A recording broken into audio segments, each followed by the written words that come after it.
Nah, anak-anak, kali ini kita akan membahas mengenai flowchart dan juga storyboard dalam mata pelajaran desain multimedia interaktif.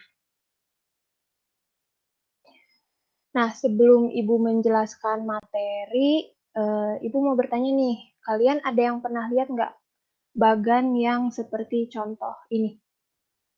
Nih, yang seperti ini. Udah ada yang pernah lihat? Belum, Bu. Oke, belum. Ada yang udah, ada yang belum ya, nggak apa-apa. Makanya hari ini kita akan membahas mengenai yang namanya flowchart. Nah, jadi anak-anak, gambar yang tampil ini disebut juga dengan flowchart. Jadi, apa sih itu flowchart, Bu? Nah, flowchart ini adalah sebuah diagram yang menjelaskan alur proses dari sebuah program gitu. Nah, dalam membangun sebuah media, flowchart berperan penting untuk menerjemahkan proses berjalannya sebuah program agar lebih mudah untuk dipahami. Jadi, flowchart ini bertujuan untuk menjelaskan gitu ya alur proses dari suatu program atau suatu media. Kemudian, flowchart juga dikenal dengan sebutan bagan alur atau diagram alir. Jadi, flowchart itu nama Inggrisnya ya. Kalau bahasa Indonesianya kalian juga bisa menyebut bagan alur atau diagram alir. Itu sama saja. Kemudian, karakteristik dari flowchart adalah setiap langkahnya digambarkan dalam bentuk simbol-simbol diagram dan dihubungkan juga dengan garis atau arah panah. Nah, kalian bisa lihat di contoh ini dari dari start ke step 1, kemudian ke proses-proses selanjutnya ini dihubungkannya melalui tanda-tanda panah. Nah, seperti itu. Itu merupakan karakteristik umum dari flowchart. Nah, ini contoh yang barusan ya, ini sama aja. Nah, sekarang kita masuk ke fungsi dari flowchart. Nah, jadi fungsinya itu yang pertama, memberi gambaran jalannya sebuah program dari satu proses ke proses lainnya, sehingga alurnya menjadi mudah untuk dipahami oleh semua orang. Jadi, flowchart ini memberikan gambaran mengenai alur proses ya anak-anak, alur proses dari sebuah program yang kalian buat.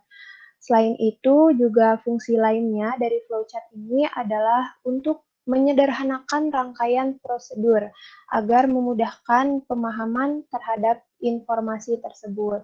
Jadi, gunanya itu flowchart juga berfungsi sebagai rangkuman alur dari media yang akan dibuat seperti itu. Nah, ini bisa dilihat, ini contoh yang barusan, dan di sampingnya ini yang dinamakan sebagai simbol-simbol yang digunakan di dalam flowchart ya. Jadi, kenapa sih Bu harus pakai simbol-simbol yang berbeda nih? Bisa dilihat ada yang bentuknya lingkaran, ada yang persegi panjang biasa ya, ada juga yang bentuknya belah ketupat. Nah, simbol-simbol ini tentunya memiliki fungsi dan kegunaan yang berbeda-beda juga ya anak-anak. Jadi, ketika kalian ingin membuat sebuah alur, kalian perhatikan juga simbol-simbol apa yang akan kalian pakai disesuaikan dengan tujuannya dan kegunaannya masing-masing. Nah, di sini ada beberapa, ada yang namanya flow direction symbol, kemudian ada yang namanya terminator simbol. Nah, yang ini untuk permulaan start atau akhir dari suatu kegiatan. Nah, kemudian ada juga yang namanya konektor simbol, ada juga yang namanya processing simbol. Nah, untuk lebih jelasnya, nanti kalian bisa baca-baca modul yang Ibu kasih di Google Classroom ya, untuk keterangan yang lebih lengkap. Nah, sekarang kita masuk ke storyboard. Di sini Ibu mau nanya dulu nih, udah ada yang pernah bikin storyboard belum?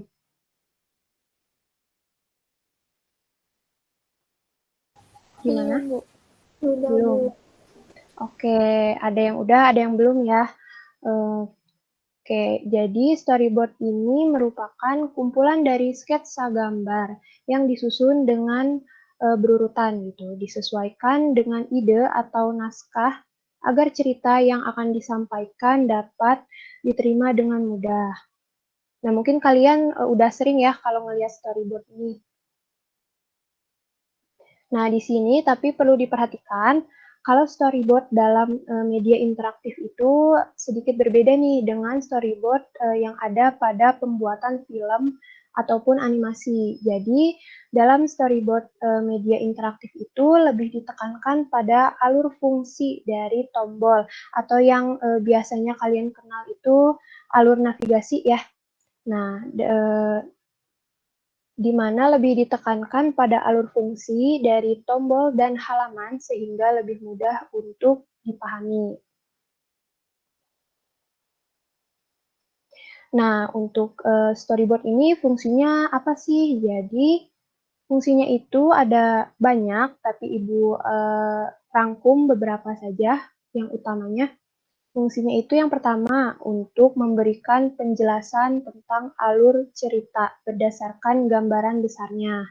Terus yang kedua juga fungsinya untuk memperjelas flowchart. Jadi setelah kita membuat flowchart, kita juga membuat rancangan visualnya gitu ya untuk memperjelas alur atau memperjelas tampilan yang sudah kita buat pada flowchart.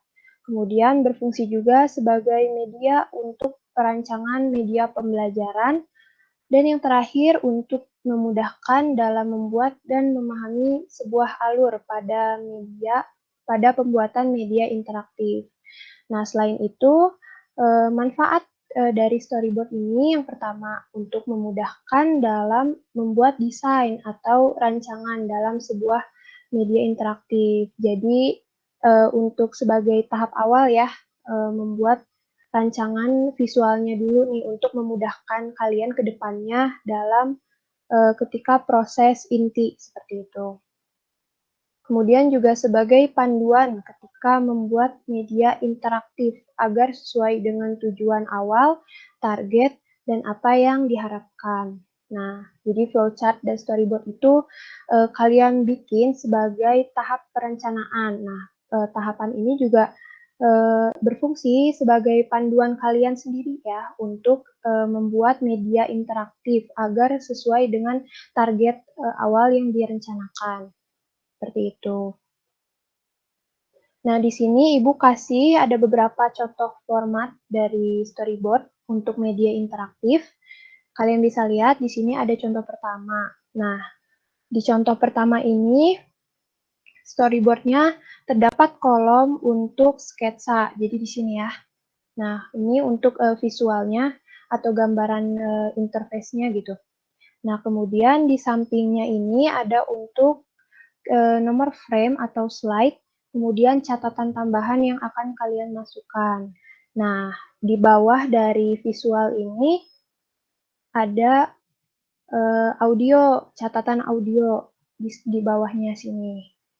Kemudian ada juga storyboard yang tampilannya seperti ini. Kalian bisa lihat. Jadi pada contoh ini desain tampilan di kolom tersendiri atau terpisah dari kolom keterangan. Jadi kalau dalam format yang seperti ini kalian juga bisa melihat ilustrasi tampilannya itu di atas. Kemudian nanti untuk keterangan seperti nama file,